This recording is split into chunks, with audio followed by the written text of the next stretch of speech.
Brusque faz parte de uma das regiões que em Santa Catarina mais cresceu em relação ao número de casos de coronavírus. Isso é até quando comparado a nível nacional. E o município hoje registra frequentemente mais de 100 novos casos diariamente, né? Fica oscilando entre poucos casos e muitos casos. Inclusive, recentemente, esses dias, chegou a registrar mais de 300 novos casos em um período inferior a 24 horas.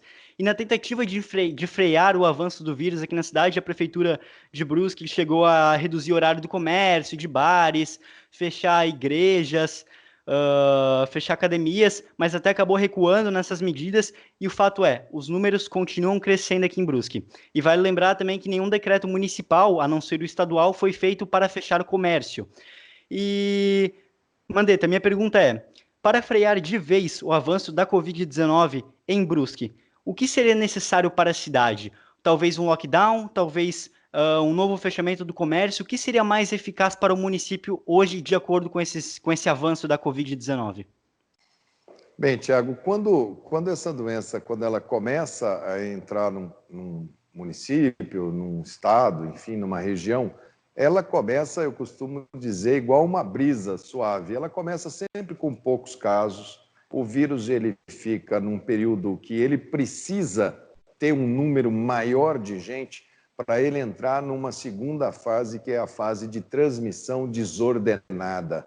Na primeira fase, é possível você identificar e tentar fazer o bloqueio. É a fase da testagem muito intensa e da vigilância muito intensa, do isolamento domiciliar, de isolar os contactantes. Quando você entra na fase da transmissão desordenada, que é o que me parece que entrou brusco num determinado momento, o gráfico da doença, ele rapidamente sobe. Você vem em uma fase meio contínua, com 10, com 15, com 20, com 13, com 14, com 16. As pessoas começam a minimizar, acham até graça. Falam, nossa, estão fazendo esse barulho todo por causa de uma doença que não chega nunca. Na verdade, ela nunca vai chegar aqui. As pessoas começam a criar teorias.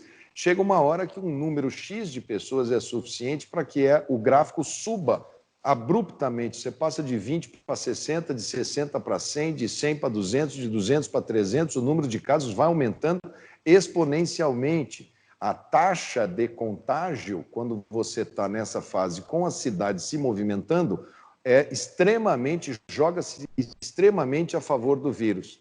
E aí, 85% das pessoas evoluem muito bem dessa doença. Muitos encontram o anticorpo sem nem lembrar que tiveram sequer o sintoma da doença. Normalmente, os mais jovens, eles têm um estado gripal, têm uma febre, mas toma medicamentos caseiros, passa 5 dias, a febre baixa, uma semana, 10 dias, eles estão em bom estado geral, e isso é 85% das pessoas.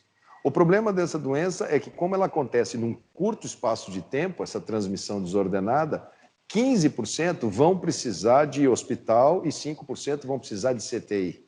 E aí é que vem o colapso eventual do sistema de saúde, quando você chega próximo a 100% das vagas atendidas e não tem como atender aqueles que precisam da internação hospitalar e começa a haver morte por desassistência. Então, você tem 2 momentos nessa história. Um, antes, para você fazer testagem em massa e tentar bloquear, para não entrar na fase de transmissão desordenada. E na fase de transmissão desordenada, quando você está com números galopantes, como está esse daí, você só tem 2 variáveis. Quantos casos você vai ter nessa semana e quantos vão para o CTI, se você vai conseguir atender. É igual um jogo de roleta russa. Se você não diminuir a transmissão, você sabe que você vai ter todos os dias 5, 8, 10 pessoas, 4 pessoas, 6 pessoas, de acordo com o número de casos, que vão precisar de hospital. A testagem, ela normalmente, esse pessoal que tem forma leve não entra nessa conta, fica subdiagnosticado, ela fica sendo um termômetro. Então, nesse momento agora, se vocês estão com uma transmissão muito elevada e não conseguem abrir leitos de CTI para atender as pessoas, eu acho que desassistência não combina com cidadania. Aí é a hora da sociedade se reunir e saber se ela quer bancar esse jogo de transmissão elevada e poucos leitos hospitalares. Se não consegue expandir a rede e continuar com transmissão elevada, é um risco muito grande você deixar tudo aberto e funcionando. O vírus vai agradecer e vai fazer muitas vítimas na nossa querida Brusque. Tá certo, então. Minha segunda pergunta, né? Aqui nós temos a Associação dos Municípios do Médio Vale do Itajaí, que é a ANVI, que é da região onde Brusque está situada. E nesse momento de pandemia, a entidade possui um papel fundamental em buscar uma união e decisões conjuntas entre esses municípios. Inclusive engloba Blumenau, Itajaí, a própria Guabiruba, Botuverá, que são cidades vizinhas. E, Mandetta, eu gostaria de saber se seria eficaz apenas a cidade de Brusque tomar uma medida rigorosa sozinha, ou para frear mesmo o avanço do vírus, teria que ser tomada uma ação conjunta entre todos os municípios que compõem o Médio Vale, né? Não tenha dúvida que quando você se movimenta em bloco, você se protege muito mais gente. Normalmente essas regiões formam consórcios ou formam unidades administrativas de saúde e eles têm um colegiado. Os prefeitos estão todos muito pressionados por conta do calendário eleitoral. A pressão do comércio, enfim, das pessoas que querem manter as suas atividades comerciais abertas, ela é legítima também e ela faz parte da vida da cidade. Então, se você envolver só prefeitos, você vai ter basicamente um enfoque político. Se você faz um colegiado ampliado e coloca, por exemplo, os números de Brusque, vocês chegaram a ter 100% dos leitos de CTI ocupados, ou seja, vocês não conseguiam mais atender ninguém, vocês teriam que buscar ambulâncias para levar as pessoas para outras cidades. É lógico que quando você chega nesse ponto, se você reunir os pastores, os padres, a associação comercial, a indústria e falar, olha, chegamos nesse ponto de ser uma roleta russa, qualquer um que precisar de um leito aqui não vai ter, a cidade se junta desde que haja transparência nos dados, desde que haja verdade nos dados. O fato de você deixar só os prefeitos e falar agora os prefeitos vão decidir, às vezes o prefeito da cidade, que não é a sede do atendimento, ele fala, não, eu não vou fechar na minha cidade, porque qualquer problema eu mando para Brusque. Então tem que haver um entendimento entre as partes. Agora, se vocês levantarem nos leitos que vocês têm em Brusque, tanto do hospital quanto do CTI, e pesquisarem quantas pessoas são de Brusque que estão ocupando esses leitos, vocês vão saber quantos por cento da sobrecarga que está dentro do sistema é oriunda desse quadro de transmissão desordenada que está em Brusque.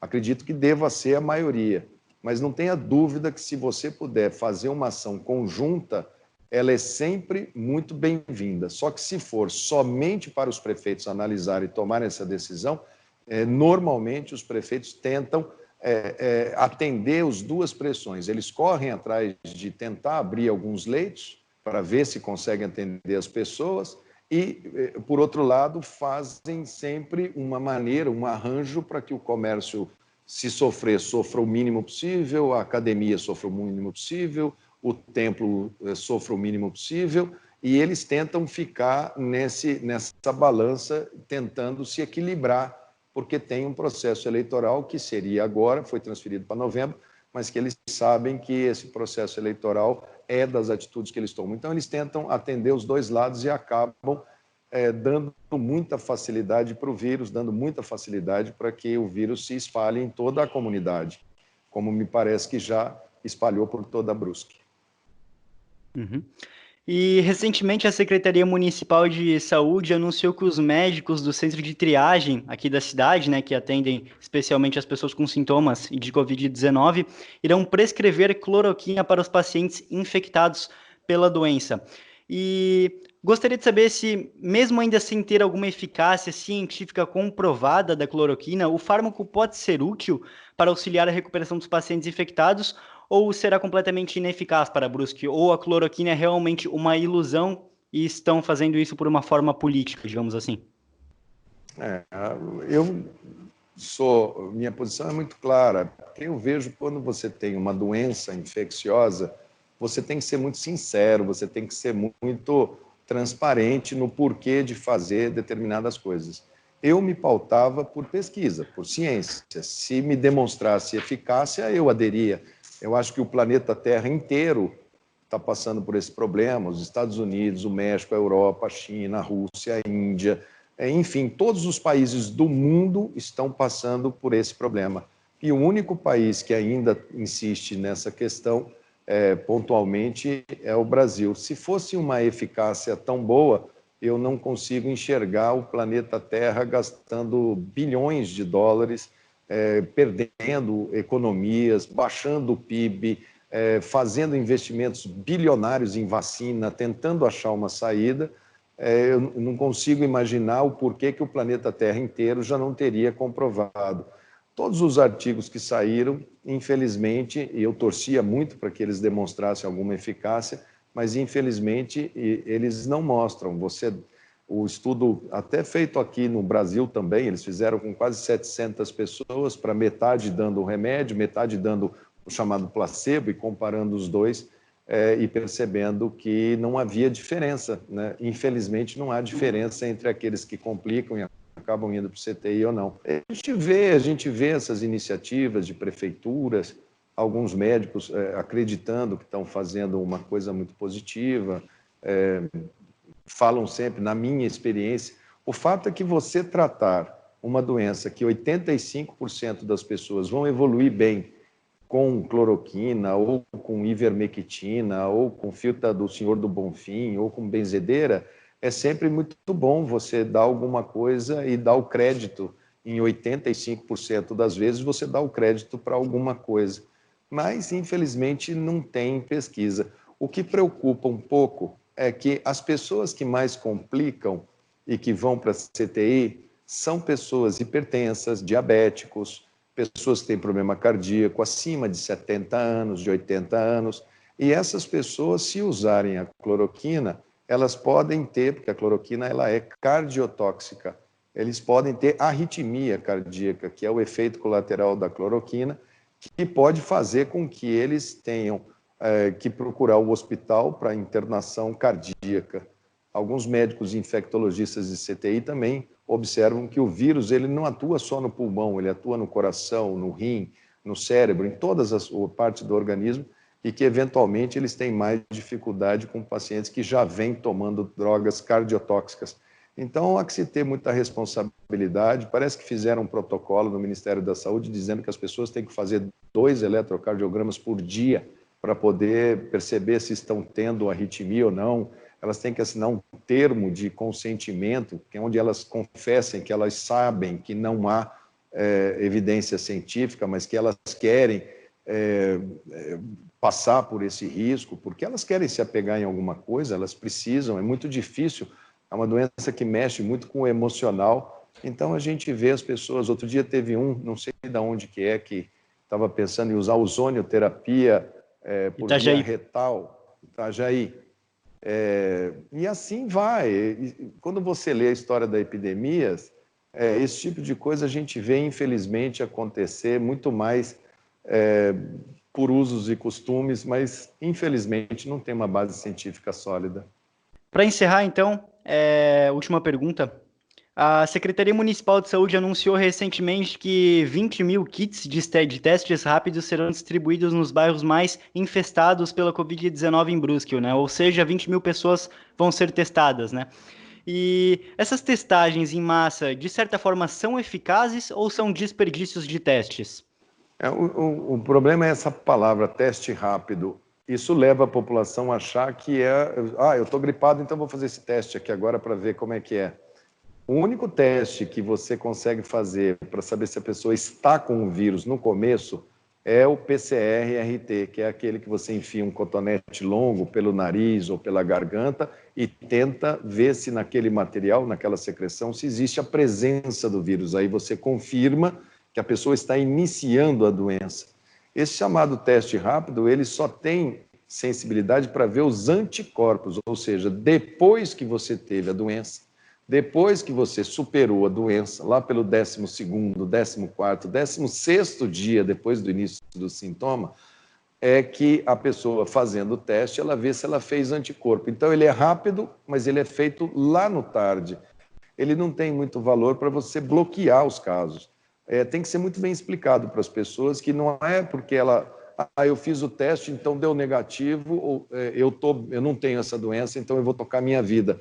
Ele serve muito, ele é muito utilizado para o pessoal de hospital, para saber se ele já tem anticorpo, se ele pode dar o plantão, se ele pode voltar, para o trabalho, agentes penitenciários, pessoas que estão na linha de frente do enfrentamento. Quando você abre para a população de uma maneira geral, você tem que explicar muito bem o que é esse teste, explicar para eles que esse teste não é um teste para eles saber estou ou não estou com a doença, mas é para saber, tem um anticorpo contra essa doença, ou seja, de alguma maneira entrei em contato com essa doença. Se do ponto de vista assim, técnico, a gente sempre fazia isso por amostragem num método chamado inquérito epidemiológico. Igual você faz uma pesquisa para presidente, que você fala, eu entrevistei 3.000 pessoas no Brasil inteiro, fulano está com tantos por cento e essa pesquisa tem margem de 2% ou margem de 3%. O inquérito sorológico é a mesma coisa, você faz por uma amostragem e mostra quantos por cento das pessoas de Brusque têm anticorpo. A gente sabe que quando chega em torno de 20%, 22% da massa da cidade com anticorpo, a tendência da doença é diminuir. O vírus precisa de muita gente à sua disposição. Então, entregar o teste rápido sem medir qual é o percentual, sem saber explicar para a população, ela pode pegar aquilo dali, ainda mais se ela receber aquilo na mão dela, ela pode pegar aquilo dali e fazer, não saber interpretar e ter a falsa sensação, ter o falso resultado e achar que ela não tem, então ela está livre para ir para onde ela quiser.